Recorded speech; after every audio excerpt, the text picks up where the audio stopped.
1990년대에 활동하던 장 도미니크 봅이라는 그 프랑스 사람이 있습니다.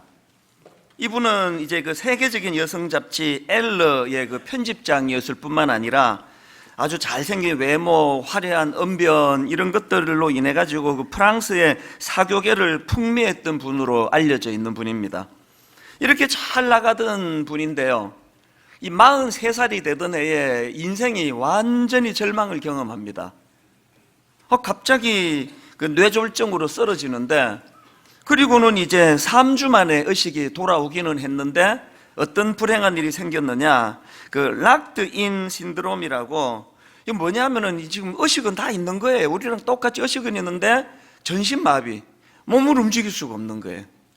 이것만큼 고통이 있겠습니까? 막 머리로는 막 온 세상을 다 날아다니는데 몸은 움직일 수 없는데, 참 가슴 아프게도 딱 한 군데 유일하게 그 움직일 수 있는 곳이 왼쪽 눈꺼풀 하나래요.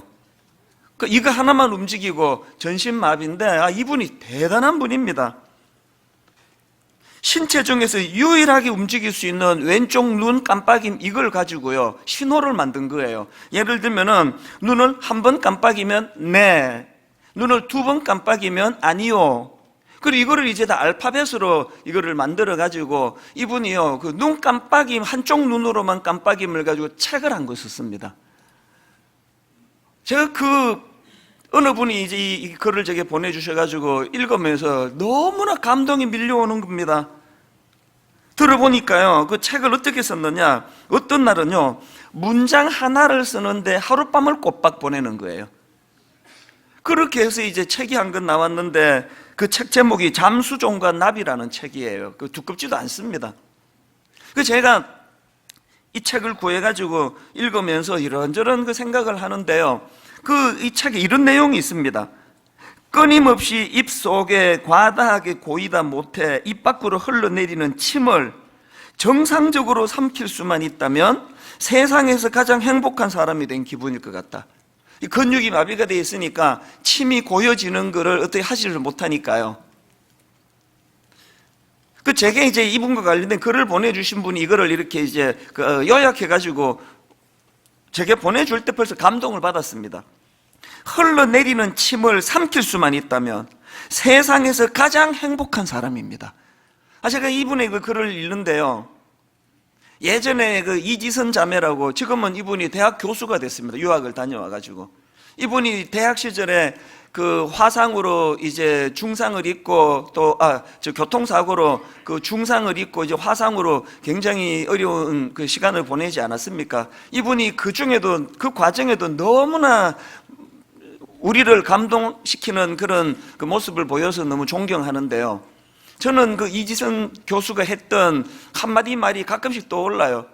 화상으로 이제 그 눈썹이 사라지고 나니까 하나님의 이 솜씨가 눈썹이 이게 엄청난 거라는 거예요. 이게 뭐냐 하니까 이게 땀이 흐르는데 이게 빈불바지예요. 이게 땀이 흐르면 눈으로 들어가지 않고 옆으로 새도록 그게 눈썹이더라는 거예요. 그래서 이제 이분이 눈썹을 잃고 나니까 너무 불편한 거예요. 눈으로 자꾸 땀이 들어가니까. 저는 지금도 한 번씩 그 이야기를 떠올려 보곤 합니다. 이 장 도미니크 보브라는 분이 흘러내리는 침을 삼킬 수만 있다면 세상에서 가장 행복한 사람입니다. 제가 이 글을 읽는데, 우리 인간의 미련함이 뭐예요? 인간의 미련함이라는 거는 그것을 누리고 있을 때는 그 가치를 모른다는 거예요. 잃고 나면, 놓치고 나면 흘러내리는 침 삼키는 거, 이거조차도 이게 세상에서 가장 행복한 조건이 될 수 있다는 걸 깨닫는 거, 이게 인간의 미련함 아닙니까? 이런 면으로 보면 우리가 지금 놓치고 있는 현실의 이 감사가 얼마나 많겠습니까? 지난주에도 20대 자매를 제가 만나 대화하고 상담을 하면서 해준 말이 그 얘기예요. 니들 때는 뭐 그냥 여드름도 나고 뭐 얼굴이 이렇다 저렇다 뭐 그 불평도 많고 그럴 나이지만, 이제 내 나이쯤 돼 보니까 20대라는 그 자체가 아름다움이에요. 여드름 나면 여드름 나서 아름다워요. 우리는 여드름도 안 나요. 그 존재가 아름다운 때거든요. 그 뭐 다 이제 뭐 나이 들어가지고 뭐 이제 뭐 되돌아갈 수도 없고 소용도 없는데 지금 와가지고 그 20대가 아름다웠는데 그러고 있으면 무슨 소용이 있냐고요. 이게 우리의 미련함 아닙니까? 그 제가 지난주에 감사 목회를 선언한 이유도 여기 있는 거예요. 지나놓고 깨닫지 말고 당겨서 그것을 깨닫고 감사하고 인생의 폭을 좀 넓히자는 거예요. 제가 지난주 그 2,000원짜리 커피를 제일 좋아한다고 말씀드렸는데 그건 이제 그 가게에 가서 돈 주고 살 때를 말하는 거고요. 대부분의 경우는 제가 아침에 출근하면은 이제 교회에서 나오는 그 커피를 저는 제일 맛있어 합니다. 아침에 출근하면 이제 제 아내가 아침을 도시락을 싸줘요. 제가 이렇게 부탁을 해서. 그래서 이제 도시락은 다 이제 채소만 들어 있습니다. 달걀 2알, 그리고 이제 당근, 오이, 하여튼 저는 아침은 내 토끼가 돼요. 채소밖에 없습니다. 그렇게 아침을 간단하게 먹고는 이제 옆방에 가서 자판 저 커피 머신에서 이제 아무것도 타지 않은 그런 이제 커피 한 잔을 놓고 제가 이제 뭘 하는가 하면은 하루 일과를 시작하기 전에 제가 그 30몇 년 끊었던 커피를 다시 마시기로 한 거, 성대에도 이게 도움 안 된다지만 아침마다 마시기로 한 건요, 이 커피를 이 용도로 쓰기 시작하면서부터예요. 커피 한 잔을 놓고 2가지를 생각합니다. 하나는 하나님 오늘 하루 감사가 넘치게 해달라고, 그러면서 이미 주신 감사한 많은 것들을 떠올려요. 아주 소소한 삶에. 그래서 이렇게 좋은 아내 주신 거, 새 자녀 주신 거 참 얼마나 감사한지, 교회가 이렇게 무탈하게 이렇게 은혜롭게 갈 수 있는 거 하나님 은혜 아니고 이게 가능하겠습니까? 그 장로님들 하나같이 이 관계 형성이 잘 이루어져서 저에게는 형님, 저에게는 동생, 당회가 다툰 적이 단 한 번도 없다고 하면 믿으시겠습니까? 인격적으로 관계로 서로를 존경하고 존중하고, 그래서 당회 갔다 오면 막 너무 행복해요. 저는요. 그것도 감사. 곳곳에 우리 순장님들, 봉사자들, 헌신하는 사람들, 이런 분들 주신 거 하나님께 감사. 참 감사를 해요. 그 다음에 또 하나 하는 게, 아버지 오늘 하루도 분에 넘치는 욕심을 품지 않기를 원하는 거예요. 왜 감사를 먼저 떠올릴까요? 이미 주신 은혜에 대한 감사가 풍성해서 포만감이 느껴지면 욕심이 없어지는 걸 이제 많이 경험을 하거든요.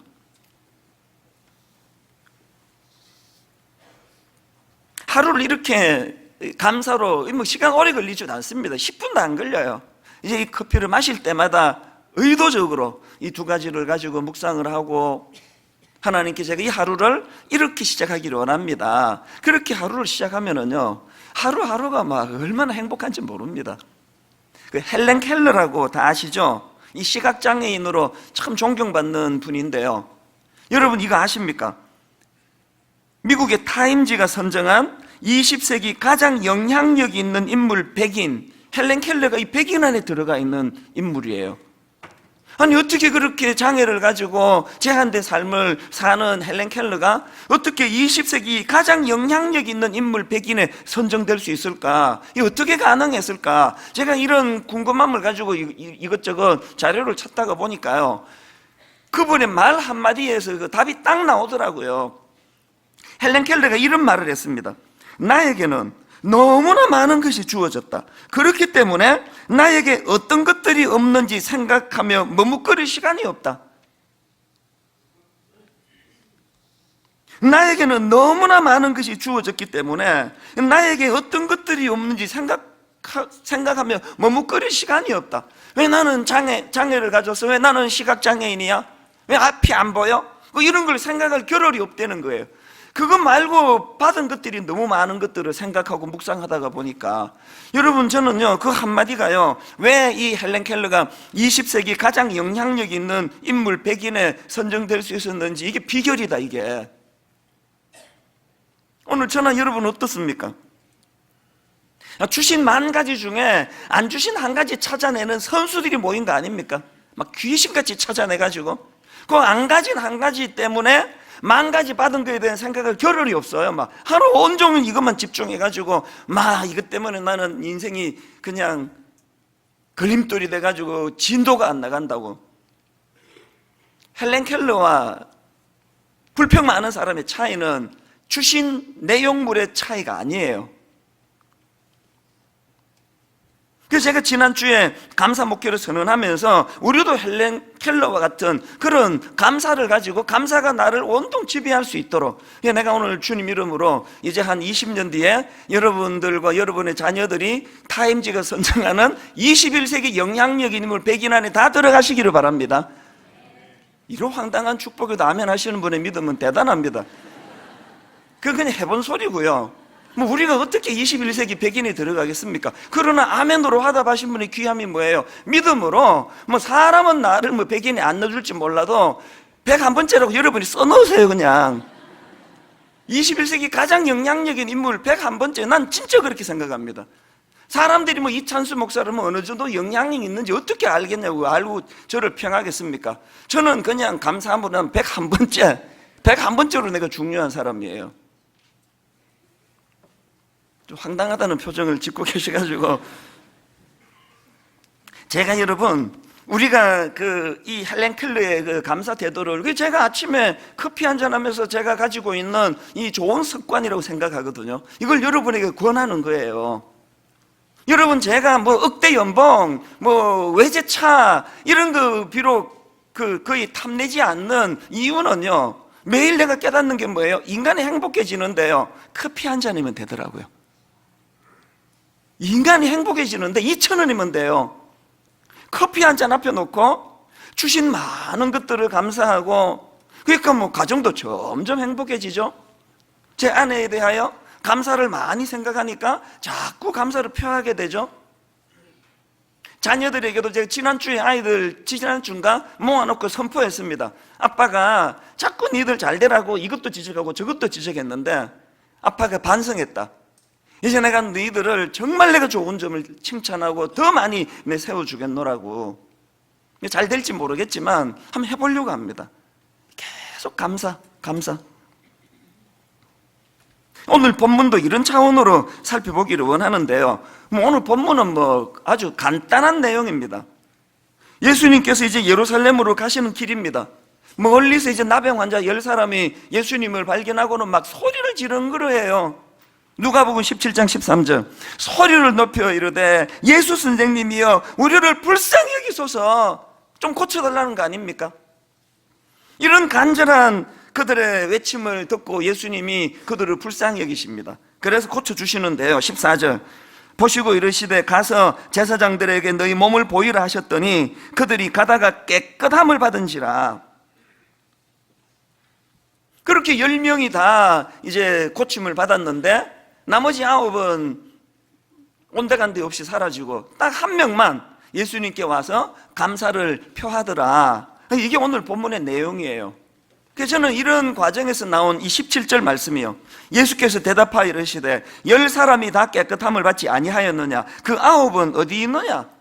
예수님이 이런 문제 제기를 오늘 중심으로 해서 이 문제 제기가 가지고 있는 메시지, 이걸 제가 오늘 좀 살펴보기를 원하는 겁니다. 자, 예수님이 문제 제기에서 얻을 수 있는 첫 번째 메시지가 뭡니까? 신앙생활은 관계의 문제라는 겁니다.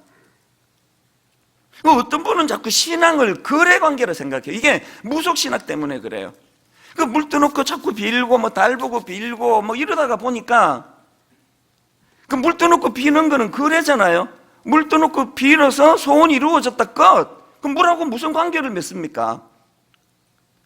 만약에 여러분 우리 신앙이요 그런 식의 어떤 무속신앙과 같은 거래관계라고 한다면 오늘 본문은요 14절로서 끝이 나야 돼요. 14절 12절 13절에서 막 고쳐달라고 부르짖었고, 그래서 이제 결과 14절에 어떤 응답이 있습니까? 보시고 이르시되 가서 제사장들에게 너희 몸을 보이라 하셨더니 그들이 가다가 깨끗함을 받은지라. 끝.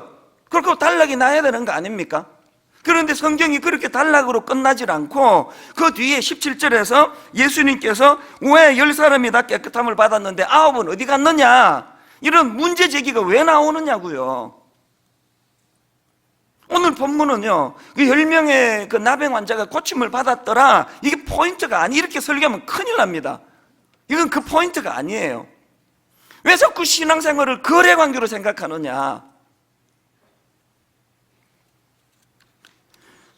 요한일서 1장 3절에 보니까 우리가 보고 들은 바를 너희에게도 전함은 너희로 우리와 사귐이 있게 함이니 우리의 사귐은 아버지와 그의 아들 예수 그리스도와 더불어 누림이라.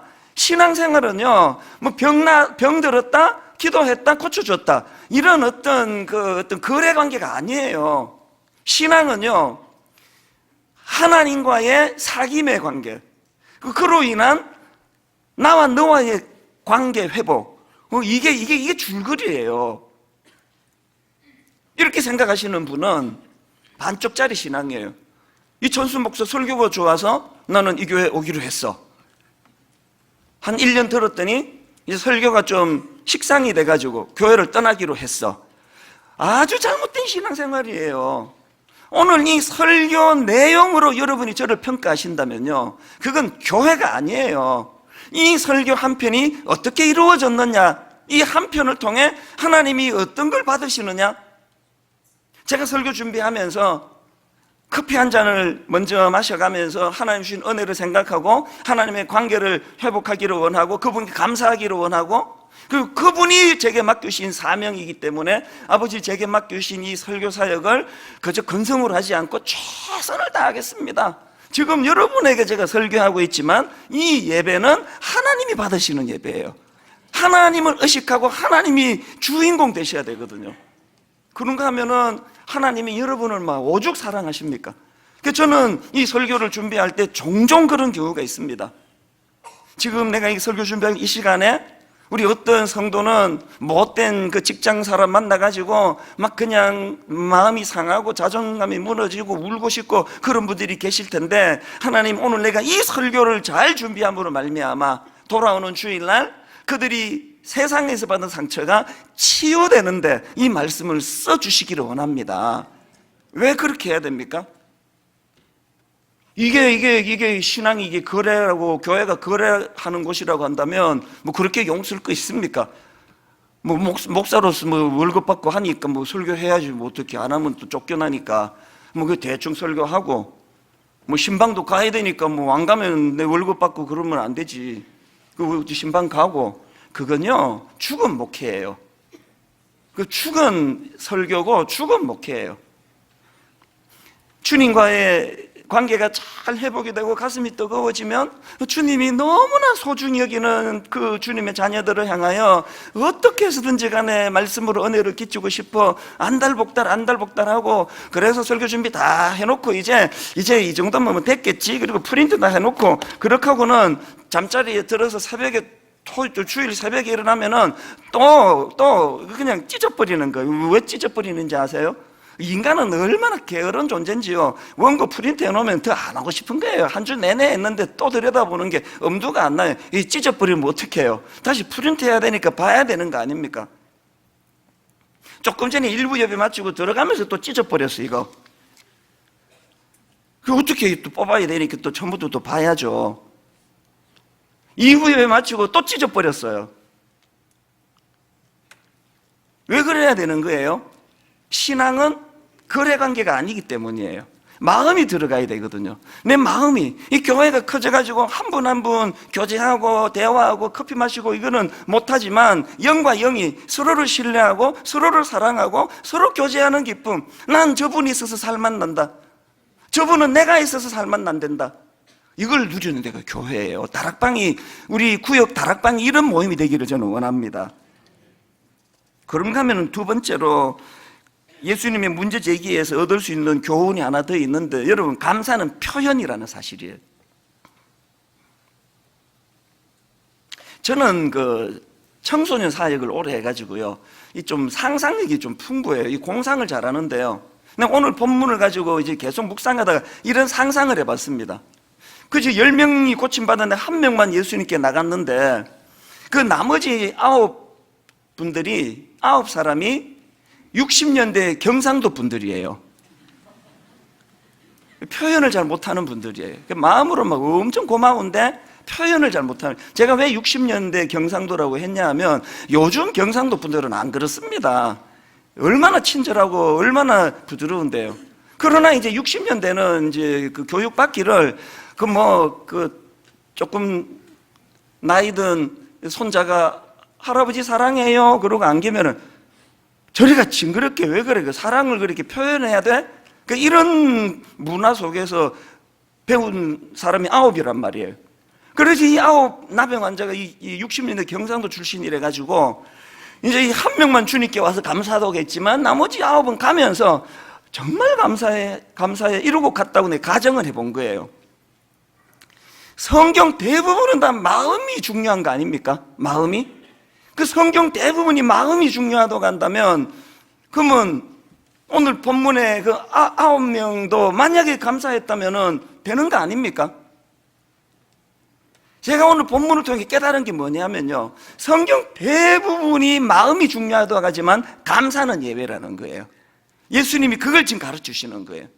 만약에 그 감사도 마음으로 받으면 된다, 표현 안 해도 된다 그러면 이 17절 내용 바꿔야 돼요. 이렇게 해요.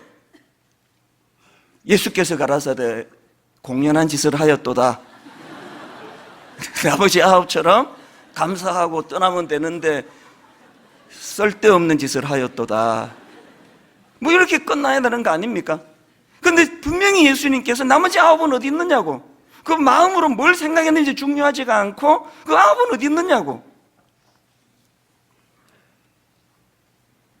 제가 어느 책에 보니까요, 이 감사를 한자풀이로 참 의미 있게 했더라고요.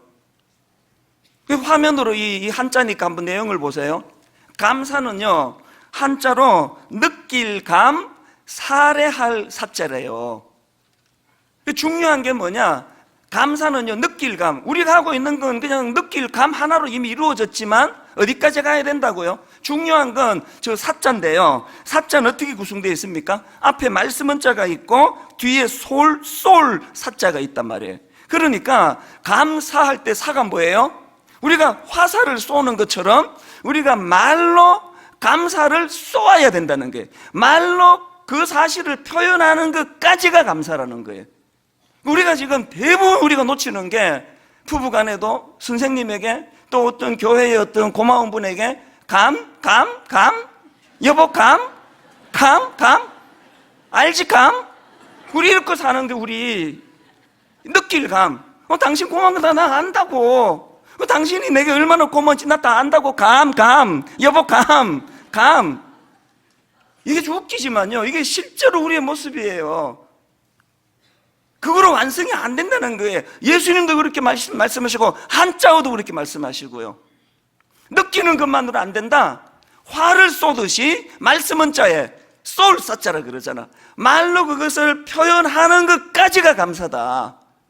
여러분 오늘 이런 부분에서요, 참 우리가 놓치는 게 너무 많습니다. 윌리엄 아스워드라는 분도 비슷한 말을 했습니다. 이렇게 말했습니다. 감사를 느끼지만 표현하지 않는 것은 선물을 포장해 놓고 주지 않는 것과 같다. 야, 이 너무나 와닿는 이야기 아닙니까? 왜?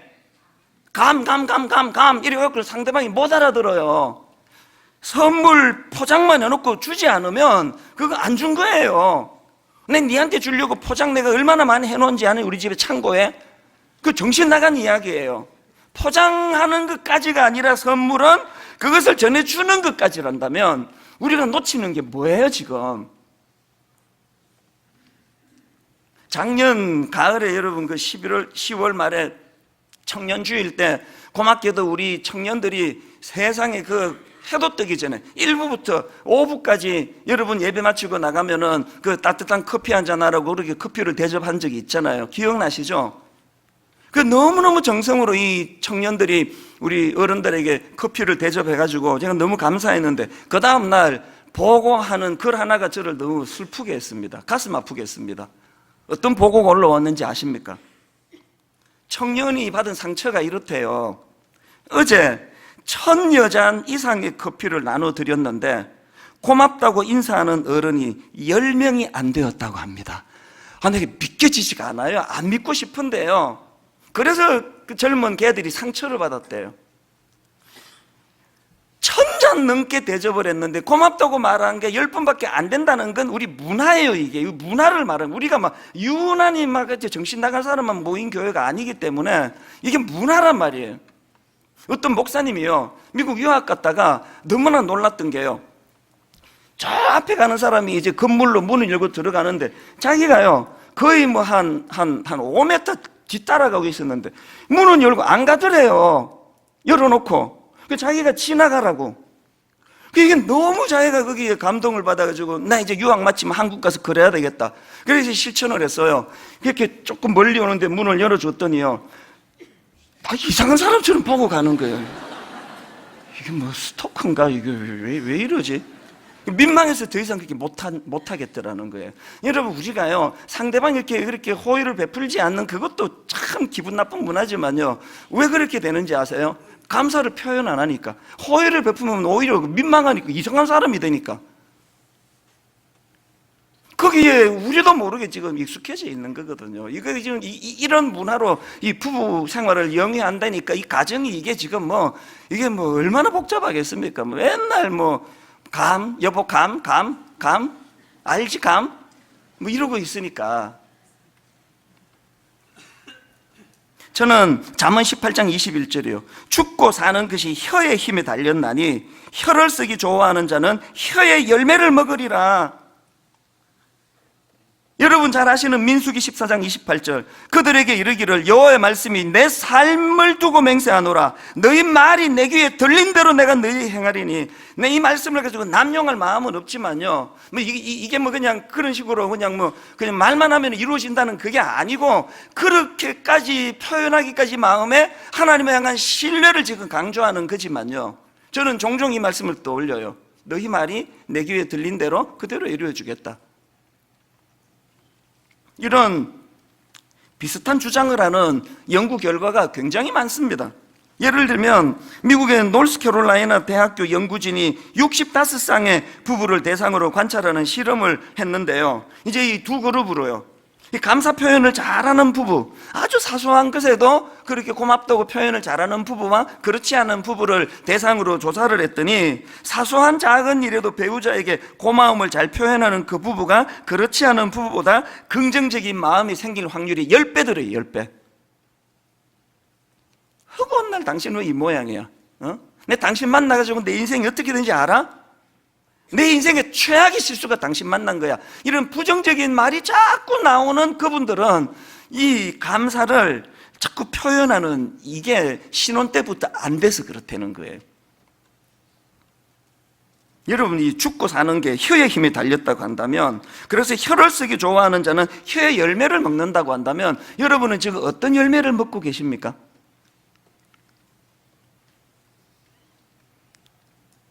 이 말이 가진 위력을 저는 너무 잘 아는데요, 저는 이제 많은 사람을 상대하잖아요.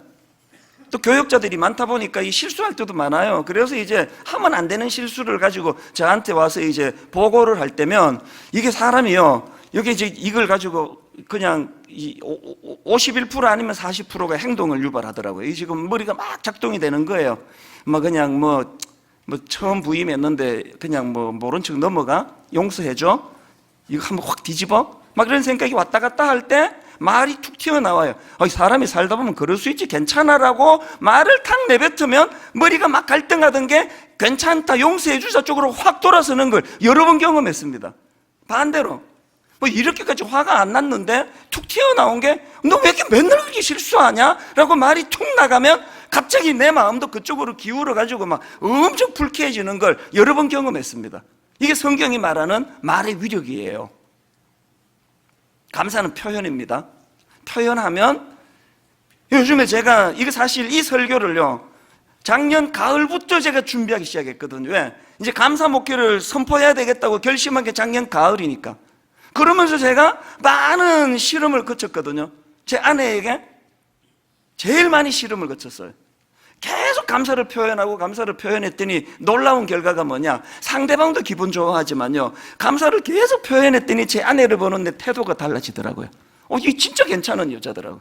점점 좋아지는 거예요. 요새는 그냥 보고 싶어 죽겠어요. 교회 한번 보고 싶고, 저녁에 자꾸 보고 싶었다고 표현을 하니까 좀 더 보고 싶어지는 거예요. 전에는 안 그랬거든요. 60년대 경상도. 말의 위력은, 감사의 위력은 표현할 때, 쏠 때 감사의 능력이 나타나는 줄 믿습니다.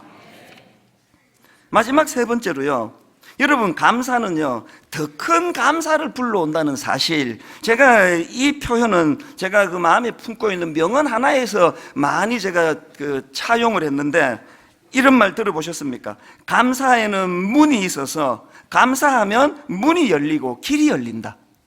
감사하면 문이 열리고 길이 생긴다. 오늘 본문이 딱 이 이야기를 지금 드러내는 거 아닙니까? 10명의 나병 환자가 공통적으로 다 고침을 받았습니다. 그리고 9명은 감사를 안 했고 1명만 감사했습니다. 그 1명 감사한 사람에게 어떤 길이 열렸습니까? 1명 감사에게 어떤 더 큰 감사가 나왔습니까? 19절, 그에게 이르시되 일어나 가라, 내 믿음이 너를 구원하였느니라. 육신의 질병 고쳐주는 게 1감사라면요, 영혼의 구원을 선포하는 이 감사는 만 감사예요. 기껏 나사로 막 죽은 사람만 무덤까지 가가지고 막 무덤 열고 살려놨더니 좀 더 살고 금방 또 죽던데 그 나사로가 지금 또 죽었잖아요. 가끔 그런 생각이에요. 이렇게 억지로 살려놨는데 좀 이따가 또 죽을 거면 그냥 계속 죽도록 내버려 두는 거나 무슨 차이가 있겠냐고. 그만 나병 환자가 막 육신의 병을 고침받고 좋아 죽을 것 같았는데 좀 살고 죽어버렸는데 제가 갑자기 얼굴이 하나님이 너무 성령을 부어주셔가지고 제 얼굴이 유명한 영화배우처럼 잘생긴 얼굴로 바뀌어졌다고 할렐루야 한들 한 50년 있으면 죽을 건데 육신의 병을 고침받는 게 일이라면요, 이 나병 환자가 감사함으로 주님에게 받았던 그 선포, 내 믿음이 너를 구원하였느니라는 이 선포는요, 가슴이 터질 것 같은 감사를 얻은 거 아닙니까? 그래서 감사는 더 큰 감사를 불러온다는 거예요. 이 찬양 아시죠? 감사의 폭을 넓히는 게 얼마나 중요한가. 세상 모든 풍파 너를 흔들어 약한 마음 낙심하게 될 때에, 어떤 상황이에요? 세상 풍파에 시들려가지고 약한 마음이 낙심하게 되는 거예요. 갑자기 친정엄마가 병원에 갔더니 암이란다, 암. 갑자기 또 오후에 남편이 전화 왔는데 실직 당하게 됐다는 거예요. 세상 모든 풍파 너를 흔들어 약한 마음 낙심하게 될 때, 그때 어떻게 해야 되느냐? 내려주신 주의 복을 세어라, 주의 크신 복을 내가 알리라. 아시겠습니까? 세상 풍파 나 흔들어댈 때, 그때 본능은 원망과 분노가 불평이 나올 텐데 의지적으로 그동안 주신 복을 세보는 거예요. 얼마나 많은 복을 내가 누렸더라? 2절도 마찬가지입니다. 세상 근심 걱정 너를 누르고 십자가를 등에 지고 갈 때에 사명이 너무 무거워가지고 애가 애 먹이고 속 썩이고 가정은 힘들고 근데 도대체 이거 내 무거워서 도저히 이 사명 못 감당하겠다라고 마음이 무너질 때 뭘 해야 돼요?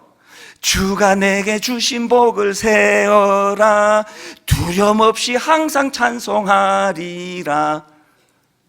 사명이 다 없어지고 홀가분해서 두려움 없이 찬송하는 게 아니고요, 주신 복을 세볼 때 사명이 생기는 거예요. 제가 지금 분당 우리 교회를 짊어지고 일만 성도 파송운동, 가평 우리 마을 허가도 안 나와서 힘들어서 여러 가지 복잡하고 앞으로 할 일들을 생각하면요, 한 걸음도 못 가요. 나같이 나약한 이 촌놈이 이거 어떻게 버티는지 아세요? 어떻게 버틴다고요? 말씀드렸잖아요. 주가 내게 주신 복을 세어라, 두려움 없이 항상 찬송하리라. 그런데 30몇 년 만에 커피 다시 시작했다니까요. 아침마다 주신 복을 세느라고 커피가 도움이 되더라고요. 이 찬양이 하나하고 후렴 부르고 2절하고 후렴 부르고 3절하고 후렴 부르고 반복하는 게 뭡니까? 받은 복을 세어 보아라, 크신 복을 내가 알리라. 받은 복을 세어 보아라, 주의 크신 복을 내가 알리라. 헬렌 켈러처럼 살라는 그 얘기예요.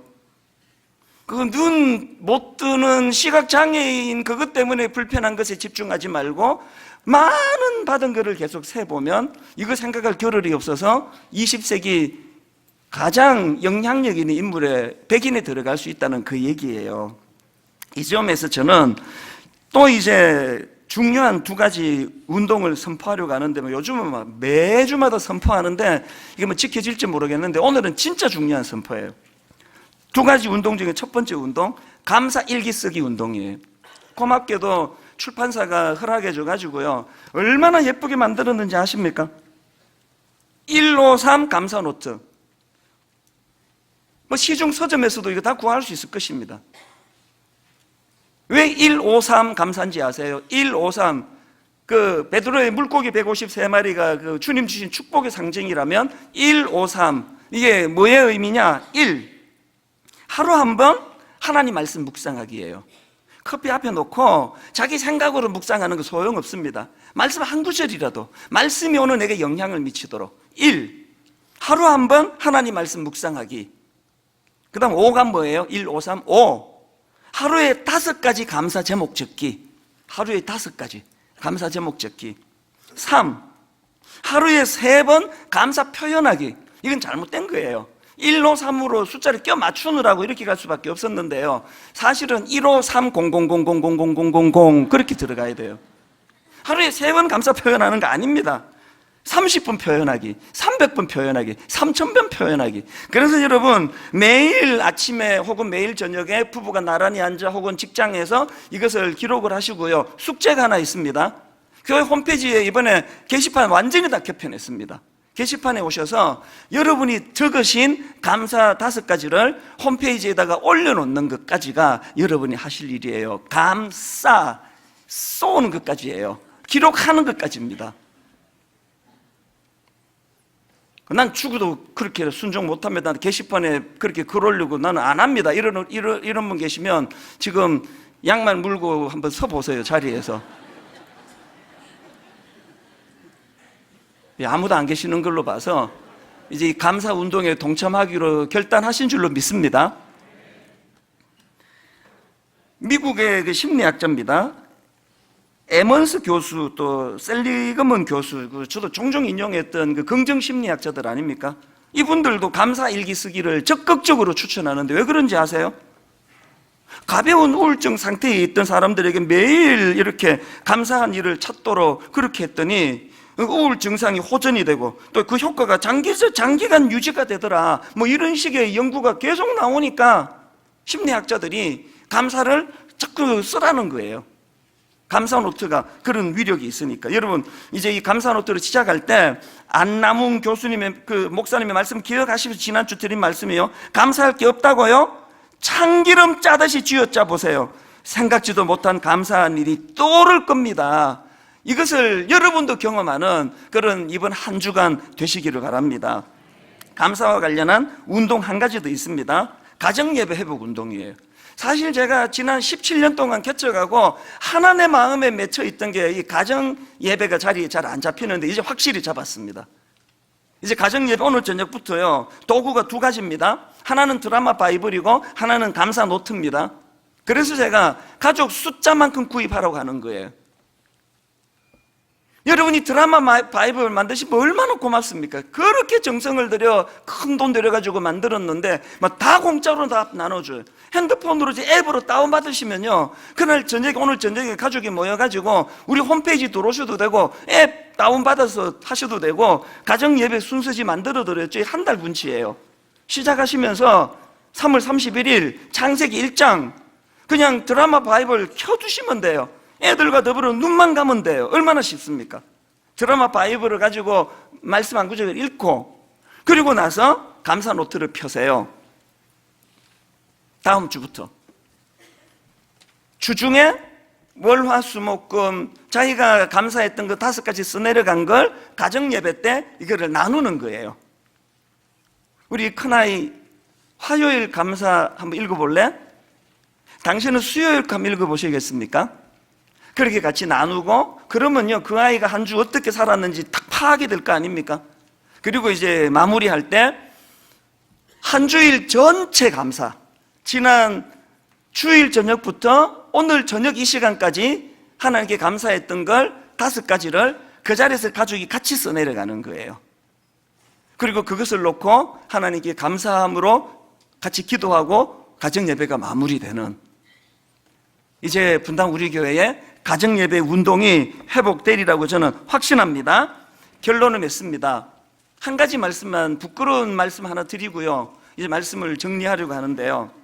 사실 저는 결혼하고 30대 때 잘못된 생각을 갖고 있었습니다. 그래서 아내에게 참 미안해요.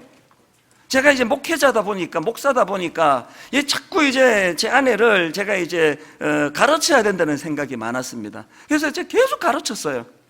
당신 왜 목사 부인이 왜 그렇게 행동해? 그러면 안 되는데, 그 목사 아내가 그러면 안 되지, 왜 그렇게 해? 계속 근데 지적을 많이 했어요.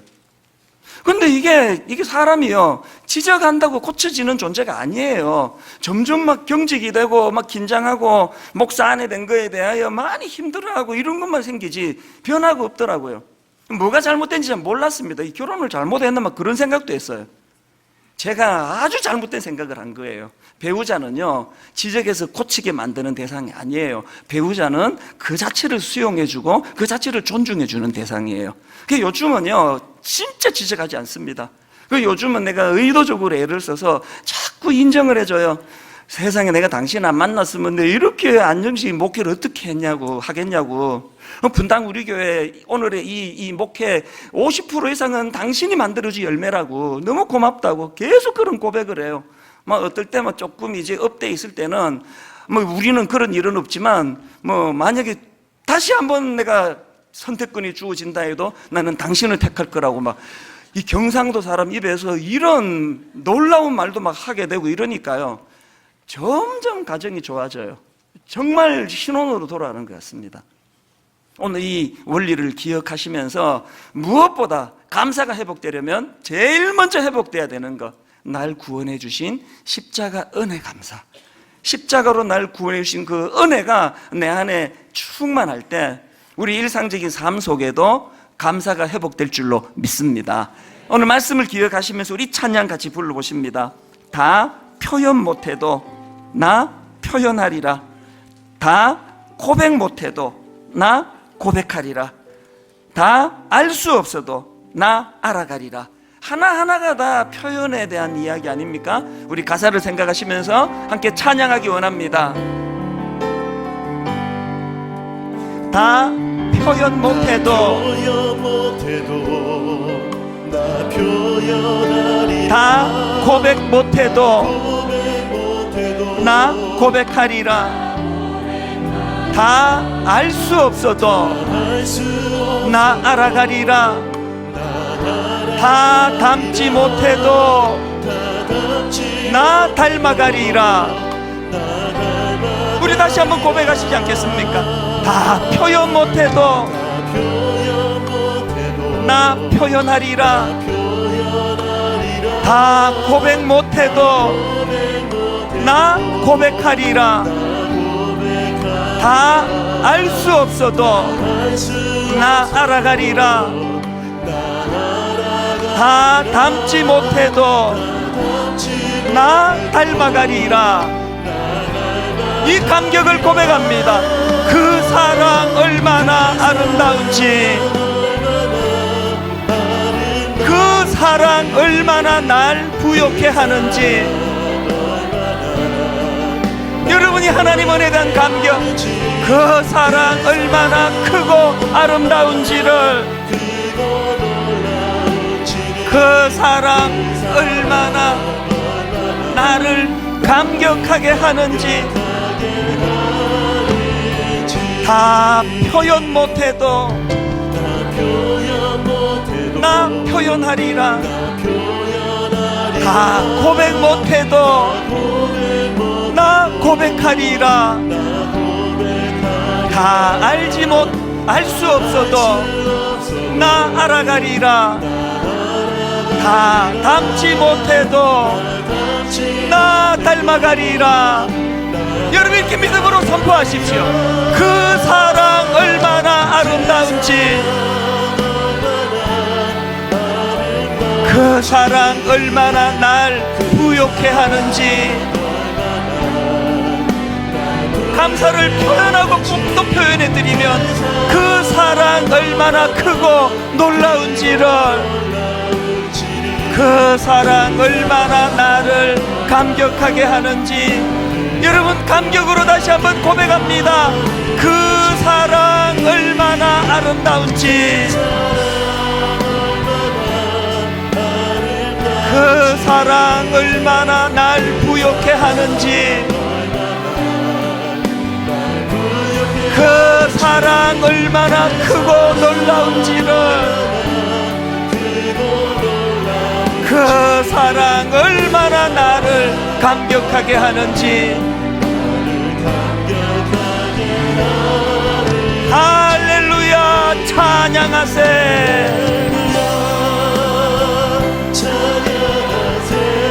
내 모든 죄 사함받고 주 예수와 동행하니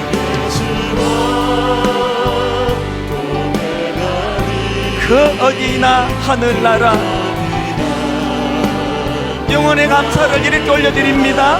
내 영혼이 은총 입어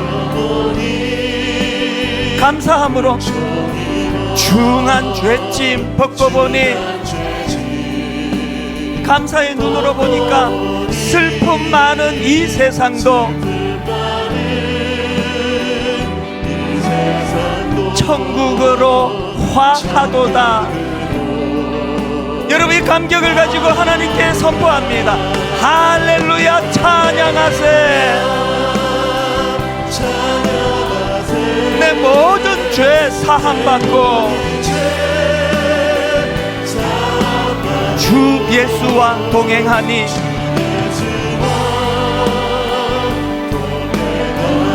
그 어디나 하늘나라. 우리 다 자리에서 일어나셔서 선포하십시오. 할렐루야, 찬양하세. 내 모든 죄 사함받고 주 예수와 동행하니 그 어디나 하늘나라.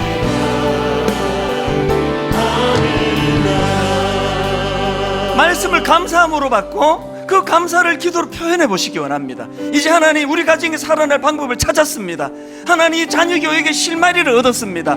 이제 내가 부모가 먼저 감사를 표현함으로 이것들이 바로 능력으로 나타날 줄로 믿습니다. 확신을 가지고 통성으로 같이 기도하시겠습니다. 살아계신 하나님 아버지, 오늘 주신 말씀을 믿음으로 감사함으로 받기를 원합니다. 하나님 아버지, 헬렌 켈러처럼 주신 많은 하나님의 그 은혜들을 기억하고 감사함으로 말미암아 하나님, 내가 갖지 못한 그것에 집중하는 일이 일어나지 않도록 은혜로 인도하여 주시옵소서.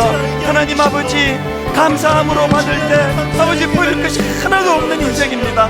저같이 아버지 부족하고 아무것도 갖춘 것 없는 종이 이만큼 은혜를 받아 누렸다면 하나님, 뭘 더 욕심을 내겠습니까? 감사함으로 감사의 문을 열고 그렇게 하나님 앞으로 나아가도록 인도하여 주시옵소서.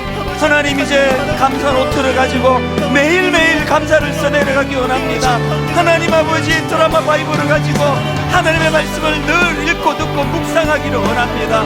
하나님 아버지, 이렇게 말씀을 가지고 감사의 자리로 나아가는 아버지, 우리 귀한 성도님들에게 이것이 얼마나 놀라운 능력인가를 아버지가 보여주시는 그런 아버지 은혜를 한 주 내내 경험하도록 인도하여 주시옵소서. 아버지 하나님, 주님 우리를 새롭게 하시고 진정하게 하시고 하나님 사랑하며 또 우리의 삶을 우리 삶이 될 수 있도록 하나님 함께 하시고 주님 잡아 주시옵소서. 고마우신 하나님 아버지, 흘러내리는 침을 삼킬 수만 있다면 세상에서 가장 행복한 사람이라고 그렇게 전신마비로 누워있던 그분의 그 고백을 들으면서 하나님, 우리가 그동안 놓쳤던 감사가 얼마나 많은지 참 부끄러움을 가지고 고백하게 됩니다. 수만 가지 주신 은혜 가운데 그 안 주신 그 한 가지를 찾아내는데 선수가 돼가지고 늘 그것 때문에 스스로를 초라한 자리로 몰고 갔던 지난 시간들을 눈물로 회개합니다. 너무너무 사랑해서 내가 선택해서 한 결혼인데 결혼하고 나서부터는 계속 이 사람이 갖고 있지 않는 거기만 집중해가지고 몰두하면서 원망하면서 보낸 세월들이 얼마나 아깝고 허탄한지요. 하나님이 이제 처음 결혼할 때 그 마음 그대로 10가지 약점이 있다 할지라도 내가 발견한 한 가지 좋은 점으로 말미암아 결혼할 정도의 각오가 생기는 마음으로 배우자에 대하여 좋은 점을 칭찬하고 좋은 점을 계속 그것을 드러내주고 감사해주는, 그래서 아버지 상대방이 바뀌어서 변화되는 가정도 있겠지만 말씀의 원리를 가지고 나 자신이 변화됨으로 가정이 회복이 되는 놀라운 역사가 이곳저곳에서 일어나도록 함께하여 주시옵소서. 우리 자녀들에 대한 교육 방법도 바꾸기를 원합니다. 감사함으로 이미 너로 충분하다 고백하며 그 아이에게 그렇게 감사함으로 부모님들이 다가갈 때에 그 아이들이 바뀌게 될 줄로, 변화될 줄로 믿사오니 우리 가정 안에 이런 역사가 일어나도록 함께하여 주시옵소서.